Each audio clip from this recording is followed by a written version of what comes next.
Good morning, everyone. Okay, so I think we have good number of participants already, so probably we can start now. So good morning, everyone. Welcome to the second session of the Postgraduate Enrichment Program organized by the Institute for Advanced Studies. Okay, so I'm Dr. Song, the MPhil Program Coordinator of IAS and also the moderator of this session. Okay, I believe you all feel motivated after the talk yesterday by distinguished Professor Dr. Harif, and today we have Associate Professor Dr. Lim Kok Sing to share some of his successful tips or ideas for the conversion of MPhil to PhD. So let me tell you guys a little bit about Dr. Lim. Okay, Dr. Lim graduated or received his PhD in 2012 from the University Malaya. And now he is the associate professor at the Photonics Research Center, one of the high COEs in University Malaya. And recently in 2020, he received an award for as a recognition of his research in optics and photonics, and also of his contribution to the promotion of research activities in Malaysia. So without further ado, let us welcome Dr. Lim to share his experience with us. Over to you, Dr. Lim. Right. Good morning. Good morning, everyone. Thank you, Dr. Song, for the kind introduction. So can you hear me okay? Can everyone hear me? Yes. Yes, Doctor. Right, thank you. So just let me share my slides.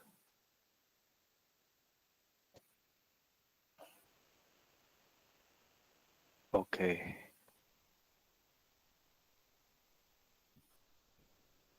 All right. So I'm going to talk about from MPhil to PhD successful conversions tips. So I'm Dr. Lim from Photonics Research Center. So before I start, I would like to tell you a little bit about my experience with these conversions for my students as a supervisor for my student who has successfully converted their master degree MPhil to PhD, and also my experience as a panelist, the assessor for students who apply for MPhil to PhD. So so two of my students have successfully converted to PhD over the years since 2012, and also my experience being an assessor, sitting in the panel, looking at students' presentations. So I would not say I'm very experienced, but over the years I have gained some understanding and what are the required tips and also things that students should know before they apply. And so I do not know all of you, but I'm sure quite many of you are interested. If you are doing masters, you are doing MPhil, and I'm sure some of you are interested in applying for this, convert for PhD, or maybe some of you are still thinking whether it is the right decision to do it. So here we are going to talk about it.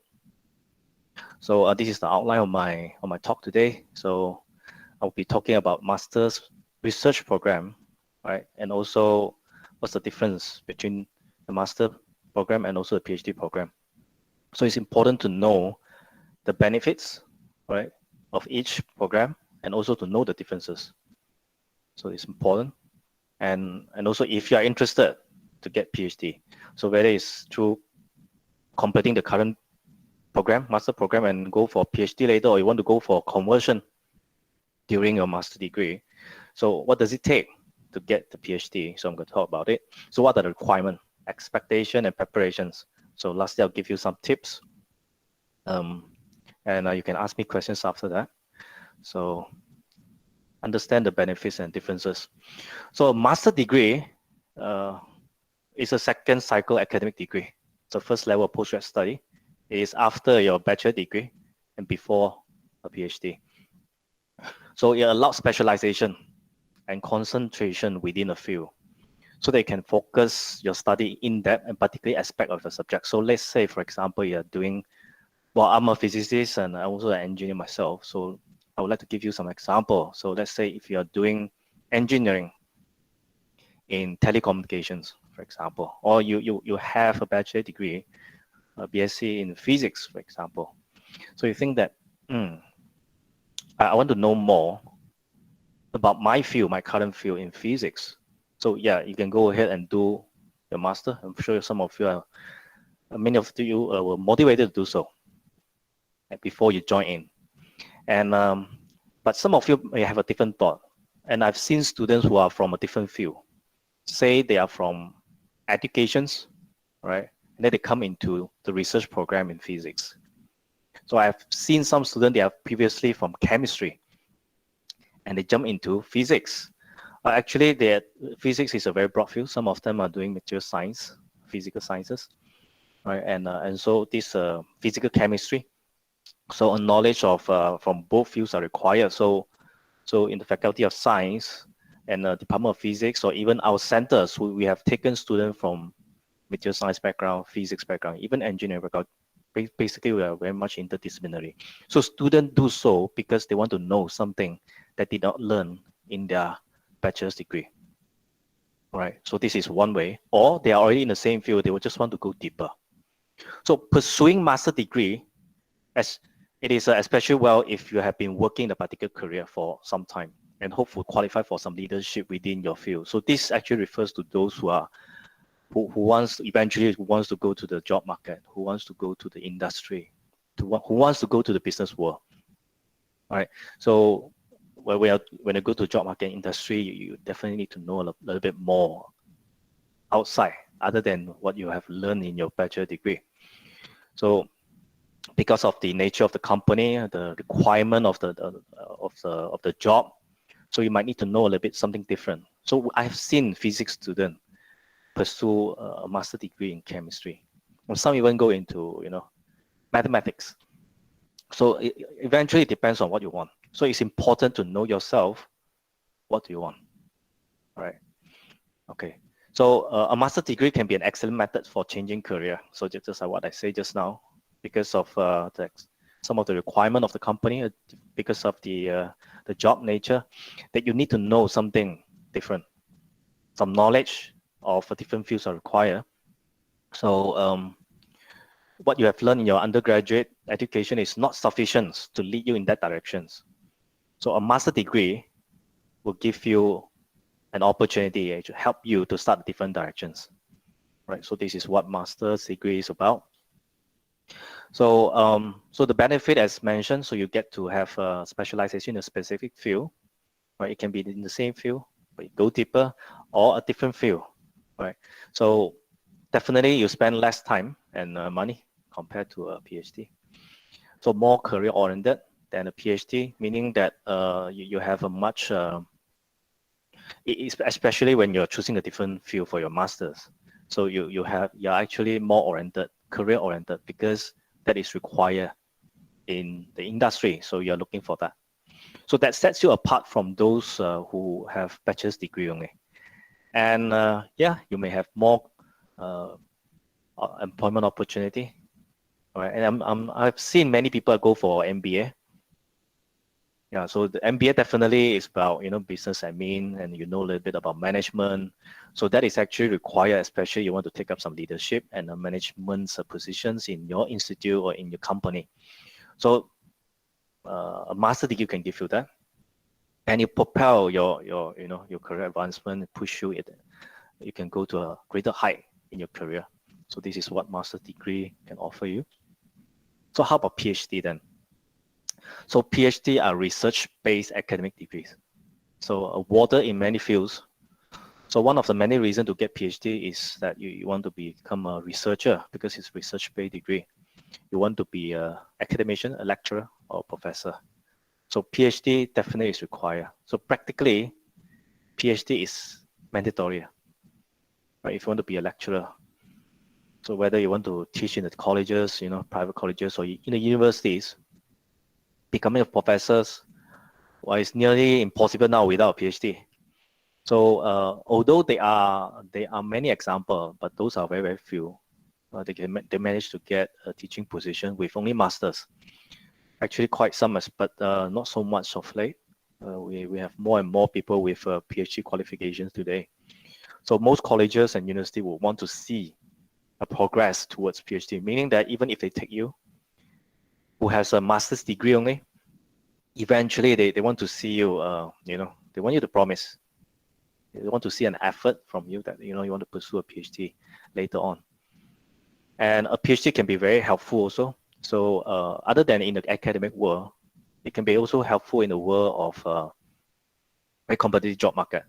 Like I said earlier, businesses, some industry, they're actually searching for very highly qualified people who have demonstrated intelligence, perseverance, and the ability to learn a variety of fields.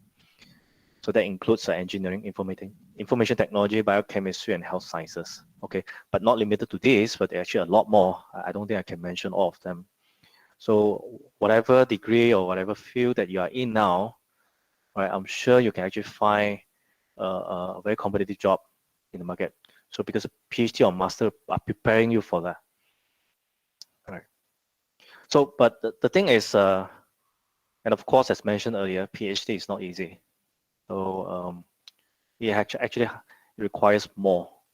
It requires origin research to contribute new information. So one of the less tangible, though important reason to get PhD actually is to create new knowledge, to create new informations, or to achieve significant technical advances. It depends on what you're doing, but so these are the things that we expect from a PhD holder or whoever is pursuing PhD. So after getting your PhD, after earning a PhD degree, so you will be regarded as an expert in your field. All right? Why? Because you've got a PhD. Well, that's what most people think. And you may not be expert in everything, but you definitely have to be an expert in what you're doing, in your own field. So enhance your transferable skills such as critical reasoning, problem solving, and in-depth analysis. So some of you may think that what is transferable skills actually? What are these? So transfer skill basically, how do you actually learn certain knowledge, certain technical thing, and then turn into something else? And not just learning yourself, but you have to practice it and eventually turn into a manuscript, publish and share the knowledge through conference, workshops, or eventually become a lecturer. So you are teaching or you become a trainer for certain institute. You are, it can be in the business industry. You're actually training the engineers, training the workers, the technicians. So how do you learn those skills in a fastest and effective manner at the same time you transfer them? So being a PhD is not just about what you have learned, and it's about how you can transfer that knowledge and skills to other people so that they can learn. So these are the things that we actually expect from you. So most of you, I'm not sure whether you're aware of this, but this is something that you should know now. So during the degree or during the course of pursuing your PhD, you are supposed to gain knowledge, to build knowledge, to create knowledge in your field. And along the way, you are actually building up your analytical skills, right? And eventually, once you complete your PhD, you can include the title, doctor, in front of your name. So it is a hard-earned title. It's not easy. I'm not sure how many of you are pursuing your postgrad study and eventually a PhD because of the title, but it is actually one of many benefits, but it shouldn't be the only thing that you are pursuing, right? So the reason why I put it at the last, because I want you to know before you're qualified or you think you're qualified to be a doctor, with a PhD, you need to know what are the things required, the criteria, which is listed before, the title. So there are commitments to earning an MPhil or also PhD. So there are differences, of course. Of course, there are a lot of similarity as well. So let me start with the first point. Postgraduate study takes work, right? There's no way around it. So it's some efforts are required. However, many students are drifted through college during their program. So they are surprised to find that postgrad programs are much larger commitment in terms of work and intellectual energy. So what does it mean by that?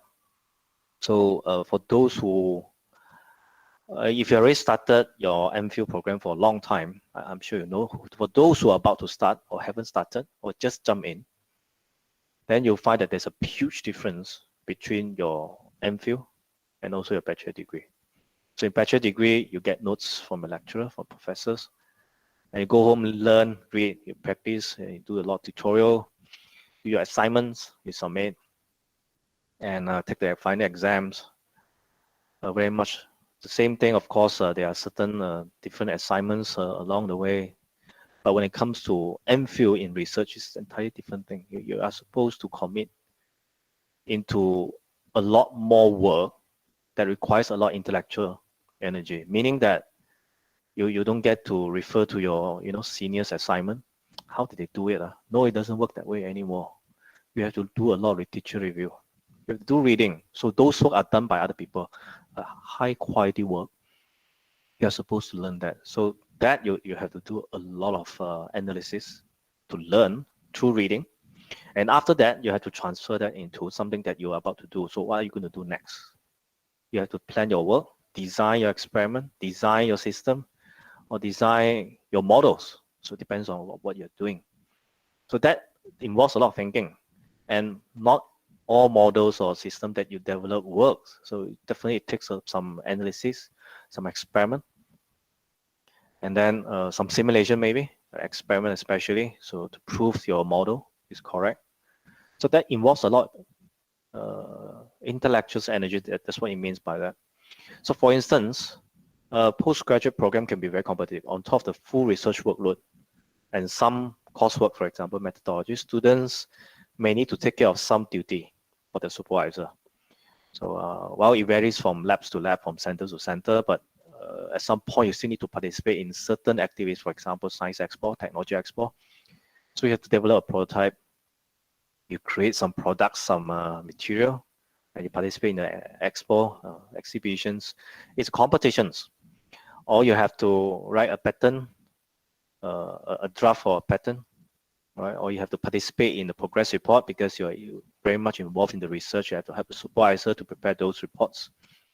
Late maintenance, for example. So this is something cannot be avoided. You are using the instrument in the lab. So you are probably the well-trained researcher in the lab who knows how to operate them. So either you do it or you have to help somebody do it. So that is a part of the duty, part of the learning progress, because at the end of the day, you're not just getting a degree, but at the same time, you're actually having a knowledge of all the instruments or equipment or the software that you have learned and used in your research. And knowing that these are the things that you have to do, not to mention you have to balance your, they have the personal life, you have family responsibility. So these are the things that you have to balance. And you find that it's not very different from working in the real world, right? So unlike the bachelor degree, you just read, and then you write it out in the final exams, right? In the assignments or reports. But in the postgrad study, it is entirely different thing, right? So it's a lot more challenging. So there's always some perpetual pressures, right, to achieve research milestone, right? This is written in whether it's in your proposal or it's in your grant proposal of your supervisor. So these are the things that you have to achieve. Of course, you work as a team or you work alone. Anyhow, these are the things that you have to do. And eventually, you have to publish. And these are the requirements for the completions of research program. Whether you're doing MPhil or PhD, you need publications, journal publications. And to name the difference, PhD will require more, right, from postgrad student in terms of the depth of research, profound knowledge, the number of journal publications, at least 2 in the durations of your program. All right, so for master's degree, MPhil, 1. Right. Again, it depends on, this is the university requirement. For certain research center or for certain labs, you definitely have to talk to your supervisor. I'm sure he talked to you before. So, sometimes more publications are required. So look at the number of years and amount of effort required to earn a PhD. And you find that they are definitely beyond much longer than the bachelor degree and also master degree program. So the key difference is between master degree, MPhil and PhD is the ability of the postgrad student to focus, to specialize in the field and subjects in which they are very interested. So this is an important strength, not for the academic position, but also in the competitive industry. So of course, there are times that I always emphasize on, the amount of time that you spend matters, right? But also it depends on the time may not be the only assessment parameter for a postgraduate student's ability or knowledge, but definitely it still play a part. But I would say that some students manage to complete their degree very fast. Some take much longer time, depending on topic, and also it depends on the commitment and a lot of other parameters. The management skill, time management, and also a lot of hard work. So not to discriminate or say anything, some students do work harder than others. So, so definitely those that do hard work, you get more. And of course, it also depends on your research directions and the amount of work or the field that you're doing. That these are the parameters that will affect how much time required. So when it comes to PhD, what does it take to complete it? So PhD degree tends to focus on the depth rather than the breadth in the research. So if you look at the illustrative pictures on the right hand side, so the breadth basically talk about you know a little bit of everything, but you don't go deep into it, right? But when it comes to PhD, you look at a specific knowledge, a specific area, and you go deep and dig very, very deep so that you can achieve a research specialty, all right? And can we achieve both? Well, you have a lot of time, then I'm sure that's possible. So for a duration of 3 years, 4 years, or 5 years, you want to complete a PhD, and definitely they want some advances and also a certain depthness in your research knowledge. So definitely you can't invest too much time on learning too many things. You just focus on one particular field, go very, very deep. And a general requirement for a PhD is that your work contributes something new and significant to your field. All right. So the new thing can be the technical ability, the knowledge, and also the methods. All right. And some are fundamental sciences. So probably involve some mathematics and certain knowledge or laws. So these are the things that you have to dig deep, because sciences started 4, 5, or even 1,000 years ago. So many knowledge has been built up. So what we are doing today, we are actually digging much deeper than the scientists before us. And the good thing is they already publish everything, all their knowledge are available on the internet, in the journals or in the books. So what we have to do, we have to study all of them, and they will go deeper. And it has to be something new, something that they haven't discovered, right? So it can be knowledge or technical methods. So again, it depends on what you're doing. So the depth of knowledge is a keyword when it comes to PhD. So most of you are already halfway through, or some of you. So those who have already started your master, you should understand your topic. I'm sure your supervisor asked you to do some literature review to start with, do some reading about your field, your topics, and probably try out some experiment, build up some simulation model in your computer, so you know the nature of your work. Whether you are mixing some chemical in the wet lab, or you're doing some deposition in the thin film depositions in a material science lab, or some of you are doing modeling, these simulations, or in engineering. So I'm sure you do. You understand your nature of work, and I hope you still do. Some students. I have met some students who spend a lot of time, and they're still wondering what they're doing. So this is important. You have to know what you're doing, understand the nature of your work, and very important. You need passion in your research. Right? They will keep you going, because PhD will definitely take much longer time. So without passion and interest in your research, it's going to be a very tough journey. Right? So these are the things that you have to find out. Nobody know except you. You understand yourself. You understand the work. All right. And yeah. So the benefit of conversion from MPhil to PhD. So the research plan should be an extension or advanced version of a current one in MPhil. Right. So don't expect that your MPhil plans can go all the way to PhD. It may not work that way. Right. So it has to be more. This is we will talk about that later in the assessment. So these are the criteria that we are going to assess you with. So you have to maintain. By doing so, when you extend your current research plan to to PhD, you get to maintain your research momentum because you are already working on it. You understand your laboratory, you understand all the instruments and methods, and you know your field very well. You just keep going. So you maintain your momentum. You can go as far. You don't even have to slow down. In fact, you can speed up, or at least maintain the momentum, so that you can actually achieve something more in your research, a greater height. All right. And also potentially you can complete the PhD. Let's say if you are your applications for the conversion is approved, you can achieve your PhD much faster than those who undergo MPhil and PhD programs separately. So that's the advantage, the main benefit.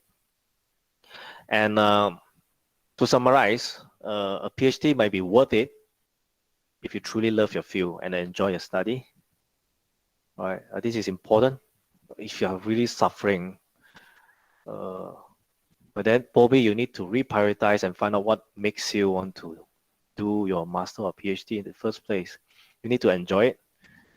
So the fact that all of you are here, I think I don't have to elaborate too much on this part. I'm sure you want to convert into PhD and you love what you're doing. All right.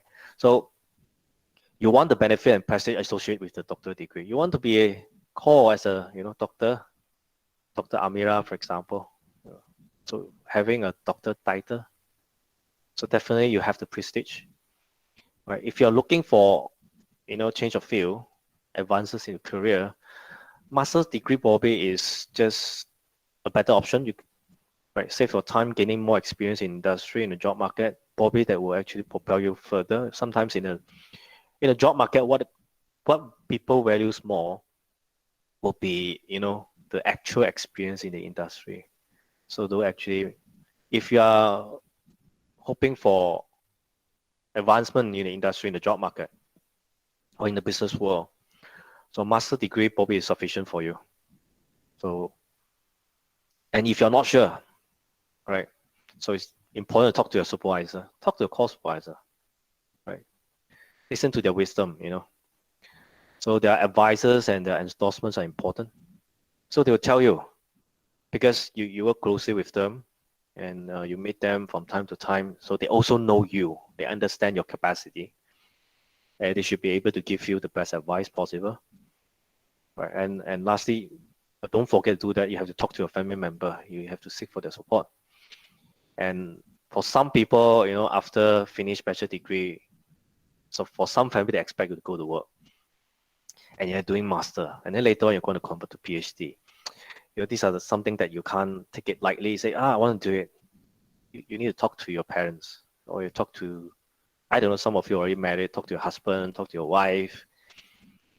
They have the right to know what's your plan. So their supports are important. They will keep you going. All right. So the full support would definitely give you, you can do it wholeheartedly without much worry. You go for another extra miles.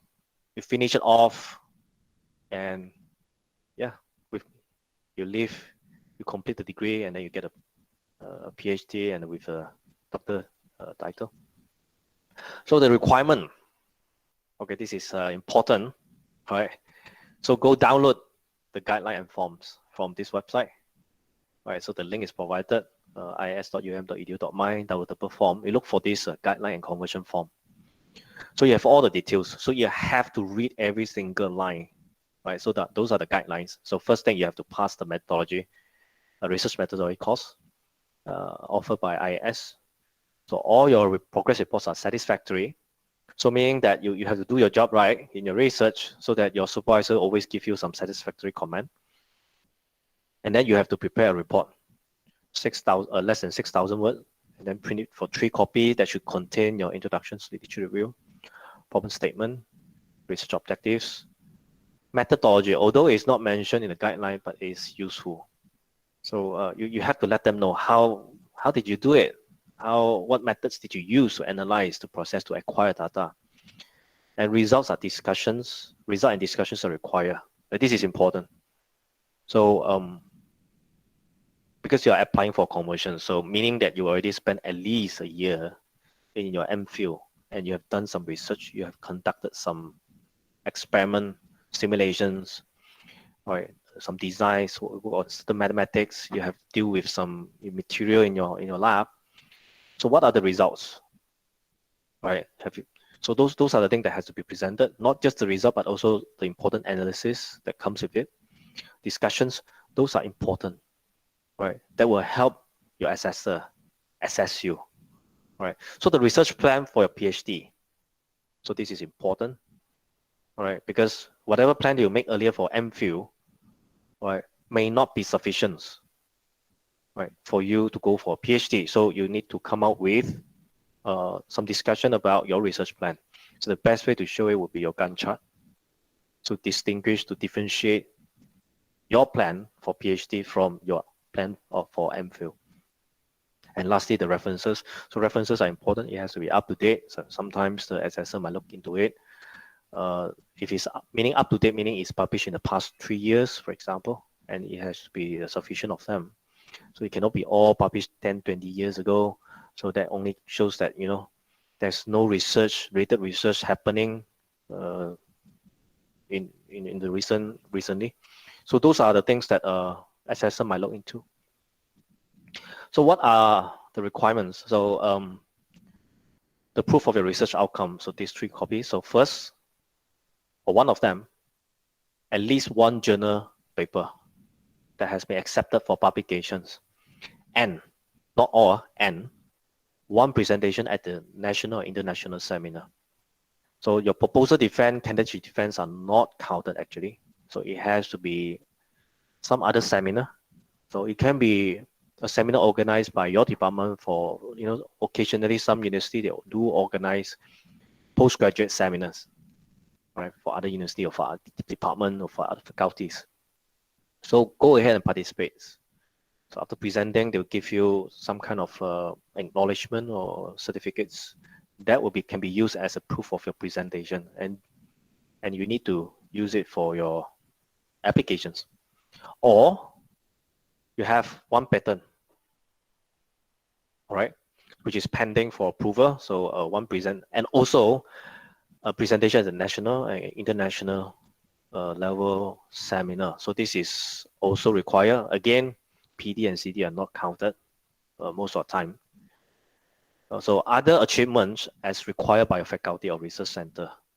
And also, to be frank, again, the seminars are required. So the reason why this is emphasized because we do not want you to study, to perform your research within your own circles. So when you present in the seminar, you're presenting your work to other researchers as well. And at the same time, you're actually getting exposure. So they will ask you questions, right? So those are the important inputs. They'll question your work, or they have some questions for your work, all right? So these are the things that actually help.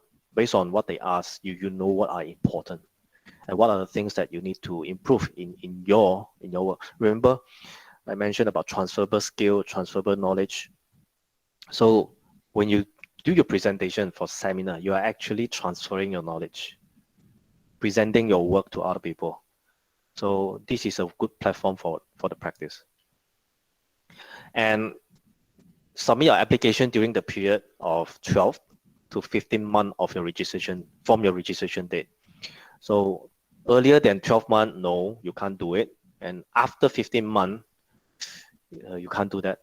So you have to be within 12 to 15 months. That is required because after 1 year of working in your lab, working in your research, you should know whether you are ready. So before that, you have to look at the earlier requirement. You need to have publication, and then you have done a presentations. So you have both of them that qualifies you for the applications. All right, so make sure you abide to this time. So submit your application form together with other supporting documents to your supervisors, head of department or director of center, and lastly, the deputy dean, postgraduates of your faculty or IAS for the validation and approval. So which is why, if you remember, if you can recall, you have to talk to your supervisor.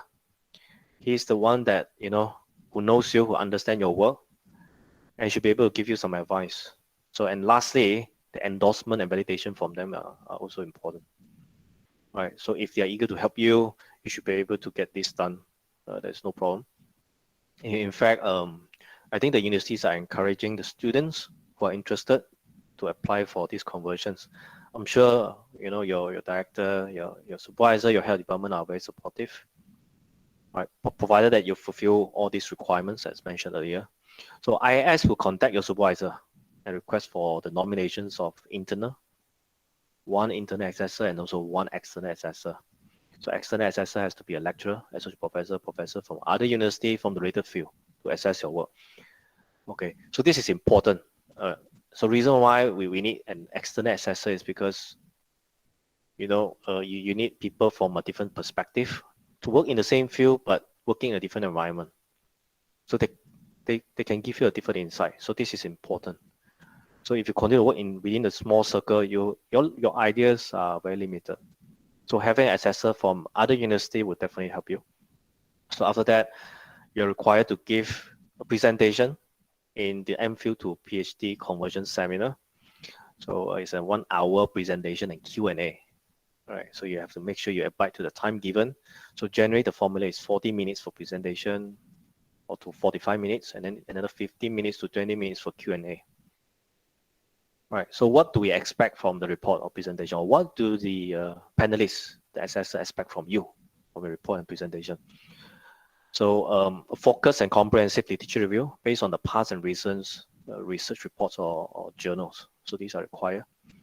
So your literature has to be well prepared, right? All converging, focusing on the field that you're doing, and the problem statement and motivations, right? So problem statement meaning what are the research gaps? Something is missing in the research field, so they are trying to tackle, trying to overcome it, or trying to solve it, right? So these are the research problem statement. And the motivations, having your ideas or having your solutions to it, right? So what benefits can we get from there? Or what are the things or new knowledge that we are getting from your research? So these are the motivations. So I don't have to elaborate too much on this. Bobby, you already learned that in your methodology class. Sound and feasible methodologies and techniques, right? So your techniques has to be feasible, and together you have the available instruments, whether from this university or from your lab or from other labs, from other university of your collaborators. So those techniques, methods, software, instruments, how you do it, the analysis techniques has to be well described in your reports. And then upgraded research objective for a PhD. This is important. Although it's not a mandatory requirement, in fact, it is not mentioned in the guideline specifically. But in the assessment, we definitely expect something from you in your research objectives.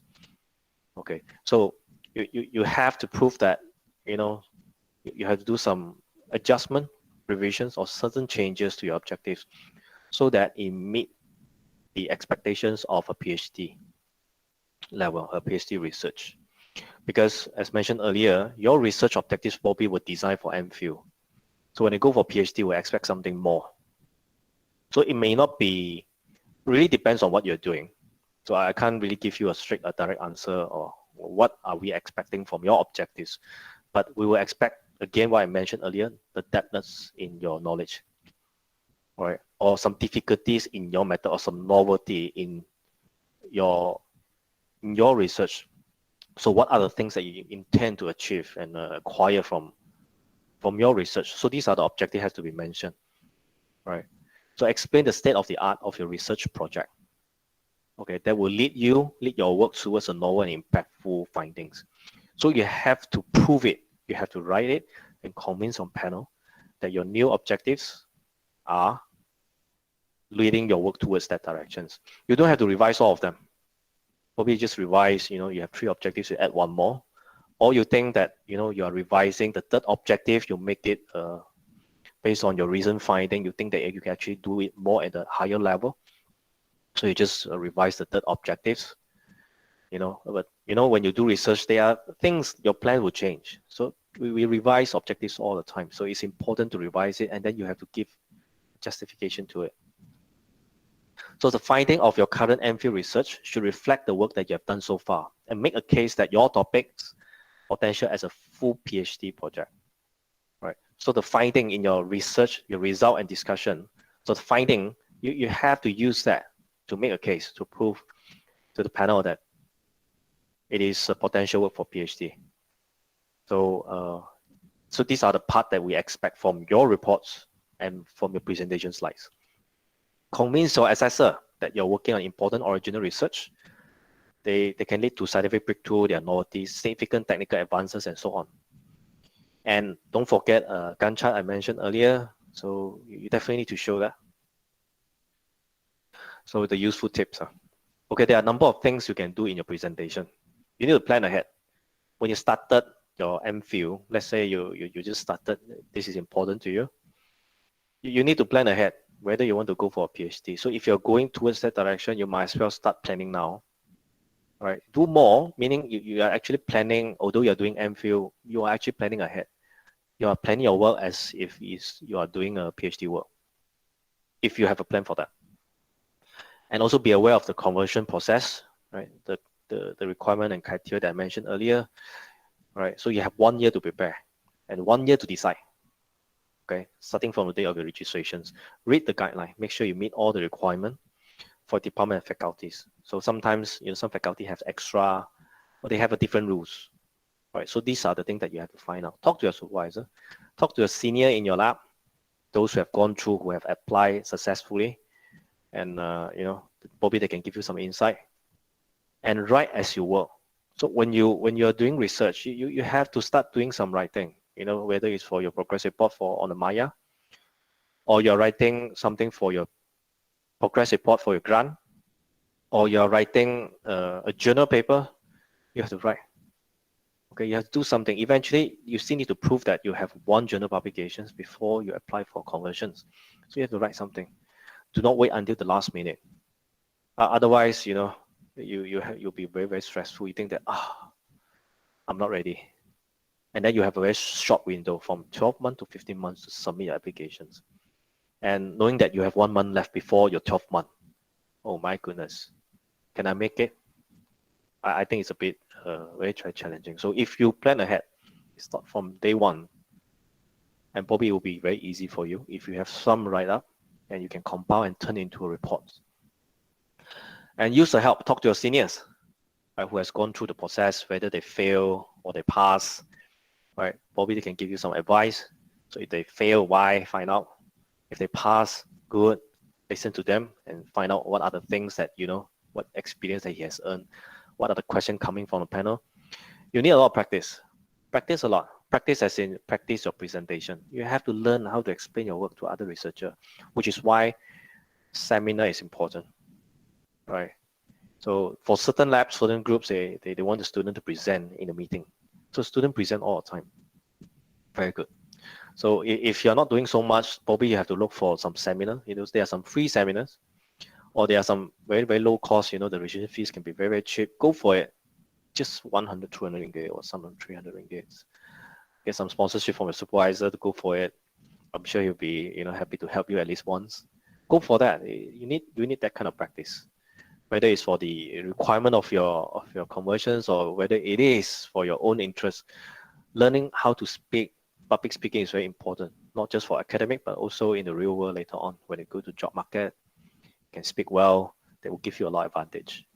Mock viva situation, meaning that you're part of a research group that could read your report, meaning you have to present. So let them ask questions, right? So they can ask some critical questions, and you try to answer them, address them, to help you prepare and also calm your nerves. So imagine you've been practice people throwing all the bullets at you. No, the tough question to you, you will be more ready for it. Understand your work, knowing everything at your fingertips. So when they ask you some questions, you know what are the right answers. So these are the problems I find most students are lacking. They have done the work, but they do not know how to explain them. Or maybe they don't quite understand the question from the panel. And they give a different answer. Practically still did not answer the question. So which is why a lot of practice is required. So you find that the last three things are important. Start doing practicing now. Don't say, I don't like public speaking. Then no, I don't like to do presentation. So how are you going to survive? How are you going to pass your conversions later on? Do a lot of practice. It will help. And yeah, that's all for today. So any questions? Thank you very much, Dr. Lim, for your insightful sharing. Okay, I agree with Dr. Lim that, okay, even though you are ready, but you have to meet certain requirements set by the university. Yeah, so now we open the floor to questions.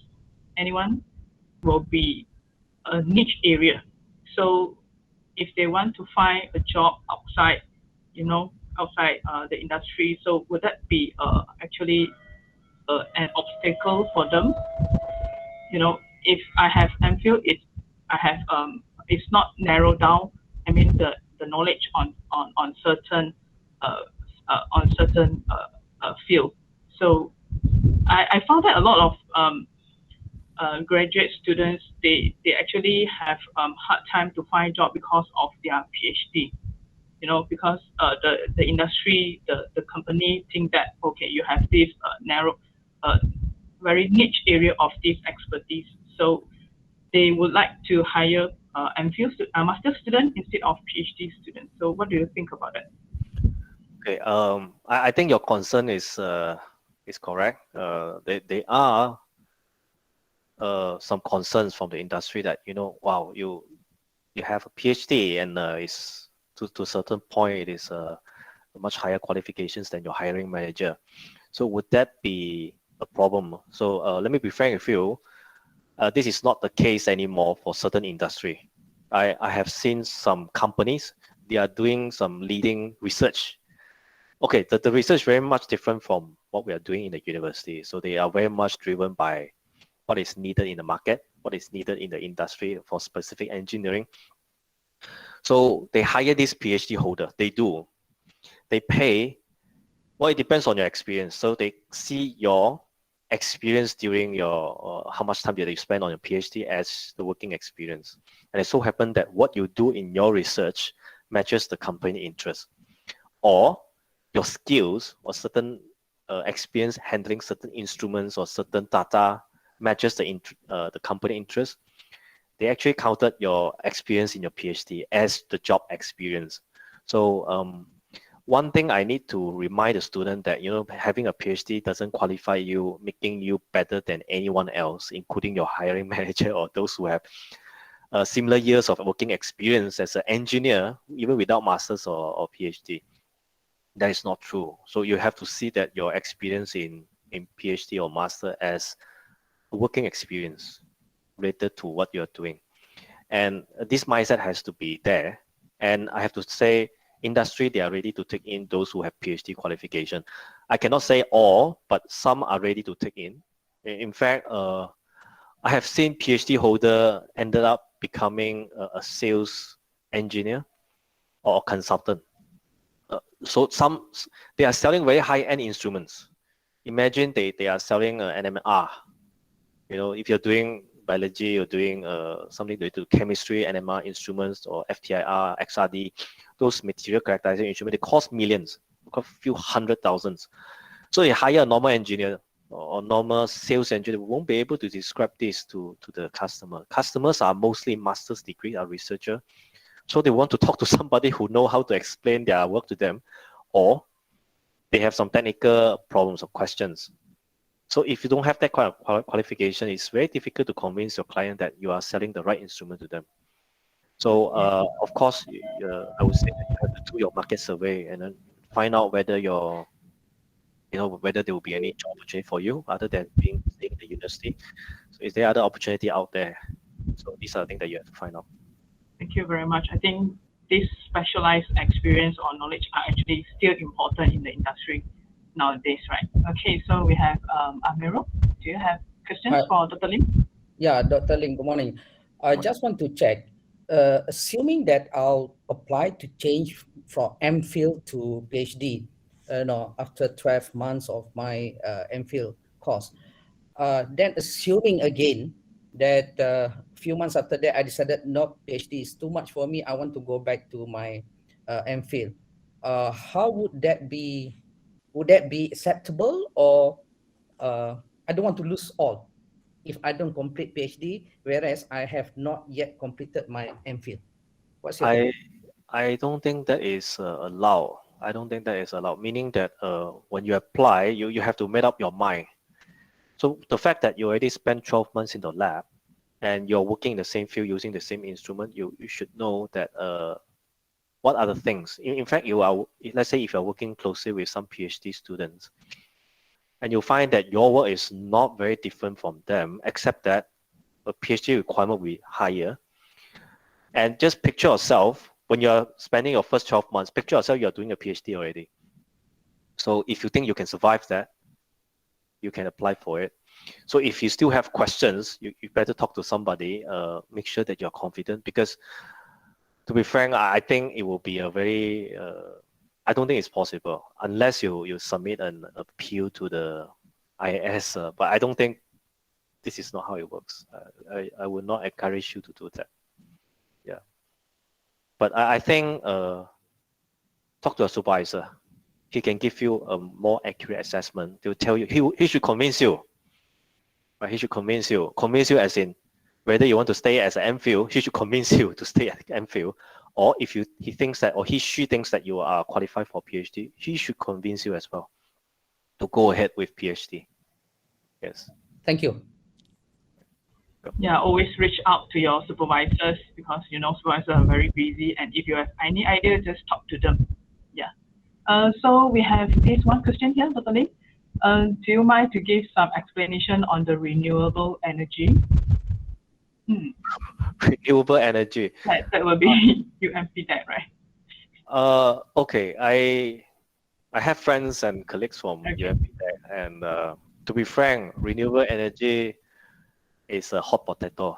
It's a hot topic, and in fact, not just research. If you look at research, there are certain journals when it comes to energy. If I'm not mistaken, the impact factor is crazy. So there are many good journals that are related to renewable energy or energy related. Impact factor is high. When it comes to the job market, I think it's a booming industry. Of course, energy, there are many different fields. The job opportunity is there. The job opportunity is there. And the system are getting more and more complicated. As in, they no longer hire just the normal engineer. So the bachelor degree, you have a bachelor degree in electrical engineering or mechanical engineering or any related, or chemistry if you're working on batteries, or for material sciences. That is not sufficient to handle what is happening now in the energy industry now. It's progressing so fast that you need a master degree, or you have to go through certain training. I'm sure your company, or maybe there are certain courses that will allow you to learn. If you are looking at the electric vehicle, right, they're talking about batteries. They're talking about how to efficiently use the battery. So this is a very hot topic. In fact, I'm interested, just that I'm working on a different field. If there is a connections and interdisciplinary research that can involve what I'm doing, I'll be very much interested to jump into this topic as well. I think it's a good field. Again, I may not be the expert, so you have to really talk to somebody who's really working on this field. But as an outsider, I would say I'm an outsider. I think it's a good field. Thank you, Dr. Lim, for your sharing. So can we take the last question before we go to the next session, because we have another session at 11. Okay, so Atika. From Siva Ranjani, he said, is it possible after 15 months? I don't think it's possible. One of my students applied after 15 months. His application was rejected. So he has to complete his master and go for PhD later on. Yeah, it's not possible.